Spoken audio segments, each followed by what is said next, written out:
16th century வரைக்கும் எல்லா சயின்டிஸ்டும் என்ன பிலீவ் பண்ணாருன்னா, ரொம்ப ஹெவியான ஒரு ஆப்ஜெக்ட்டை நான் ஒரு 3rd ஃப்ளோர் ஒரு ஹைட்லேருந்து கீழே போட்டுட்டோன்னு வச்சுக்க, அப்படின்னா ஹெவியான ஆப்ஜெக்ட் ரொம்ப சீக்கிரம் கீழே விழுந்துடும், லைட்டான ஆப்ஜெக்ட் வந்து ஸ்லோவாக தான் வரும். ஒரு எக்ஸாம்பிள் அவர் என்ன எடுத்துட்டாருன்னா, ஒரு அயன் பால் எடுத்துட்டேன், அயன் பால் வந்து ரொம்ப சீக்கிரம் கீழே விழுந்துடும். ஆனால் ஒரு ஃபெதர், ஒரு தூவல் எடுத்தீங்கன்னா தூவல் ரொம்ப ஸ்லோவாக ஆடி ஆடி தான் கீழே வரும். ஸோ அதனால இப்படி தான் எல்லாரும் நம்பிட்டாங்க.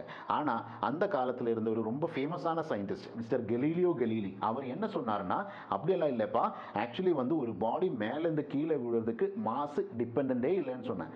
அந்த காலத்தில் எல்லாரும் வந்து கெலீலியோ அசிங்கப்படுத்திட்டாங்க. ஐயே, என்னையா நீ எல்லாம் சயின்டிஸ்ட்.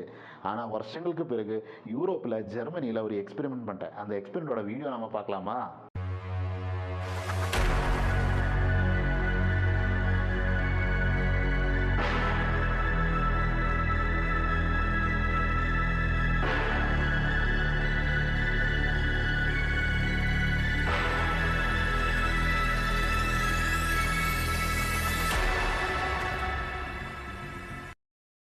ஆனால் கெலீலியோ எப்படி இருக்கு, செமையா இருக்குல்ல.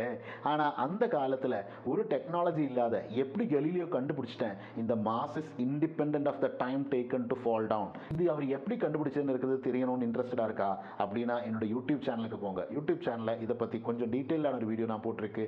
ஐ hope it will be interesting for you. இதே மாதிரி அதிகமான கண்டென்ட் உங்களுக்கு பார்க்கணும்னா keep following my channel. It is me Nikhil Narayanan, உங்களுடைய ஃபேவரட் பிசிக்ஸ் வாத்தி, signing off. I will be seeing you in the next video. Till then it is a goodbye.